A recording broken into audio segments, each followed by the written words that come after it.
ನೀವೆಲ್ಲ ನೋಡಿದ್ದೀರಿ. ಬಾಗಲಕೋಟೆ ಹಾಗೂ ದಾವಣಗೆರೆ ನಡುವೆ ಉಪಚುನಾವಣೆಯಲ್ಲಿ ಕಾಂಗ್ರೆಸ್ ಅಭೂತಪೂರ್ವ ಒಂದು ಯಶಸ್ಸನ್ನು ಕಂಡಿದೆ.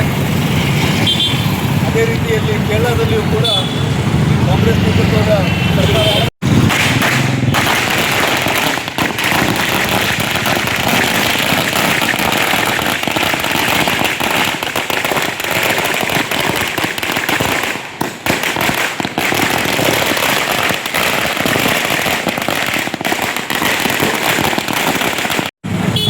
ನಡೀತಾ ಇದೆ.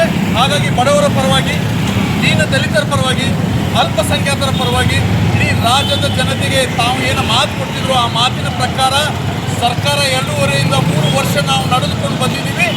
ಎಲ್ಲೂ ಕೂಡ ನಾವು ವಿಫಲತೆಯಲ್ಲಿ ಹೋಗಿಲ್ಲ. ನಾವು ಜಯ ಬಾರಿಸ್ತಾನೆ ಬಂದಿದ್ದೀವಿ. ಹಾಗಾಗಿ ಈ ರಾಜ್ಯದ ಜನತೆ ಯಾವತ್ತೂ ಕಾಂಗ್ರೆಸ್ ಪಕ್ಷದ ಪರವಾಗಿದ್ದಾರೆ ಅನ್ನುವಂಥದ್ದು ನಿನ್ನೆಯ ಫಲಿತಾಂಶವನ್ನು ನಾವು ಕಂಡಿದ್ದೀವಿ.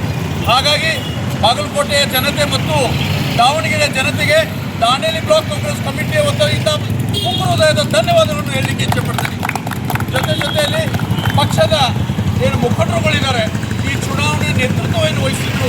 ಈ ಚುನಾವಣೆ ನೇತೃತ್ವದಲ್ಲಿ ಆ ಭಾಗದ ಜನರಿಗೆ ಈ ಸರ್ಕಾರದ ಕೊಡುಗೆಗಳು ಏನು, ಈ ಸರ್ಕಾರ ಮುಂದೆ ಏನು ಮಾಡುತ್ತದೆ ಅನ್ನುವಂಥ ಏನು ಮಾತುಗಳನ್ನು ಇದ್ದು ಅದನ್ನು ಹೇಳದಂತೆ ಮಾಡಿ ಸರ್ಕಾರ ಮತ್ತು ಪಕ್ಷ ಜಯಬೇರಿ ಬಾರಿಸುವಲ್ಲಿ ಮುತುವರ್ಜಿ ವಹಿಸಿದಂಥ ಎಲ್ಲ ಮುಖಂಡರುಗಳಿಗೂ ಕೂಡ ದಾಂಡೇಲಿ ಬ್ಲಾಕ್ ಕಾಂಗ್ರೆಸ್ ವತಿಯಿಂದ ತುಂಬ ಹೃದಯದ ಧನ್ಯವಾದಗಳನ್ನು ಹೇಳಲಿಕ್ಕೆ ಪರಿಚಯ ಪಡ್ತೀನಿ.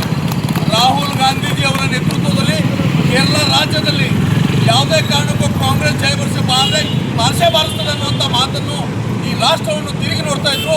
ಅದೇ ರೀತಿ ಕೇರಳ ಕೂಡ ಕಾಂಗ್ರೆಸ್ ಪಕ್ಷದ ನೇತೃತ್ವದಲ್ಲಿ ಜಯಭರಿ ಬಾರಿಸಿದೆ. ಹಾಗಾಗಿ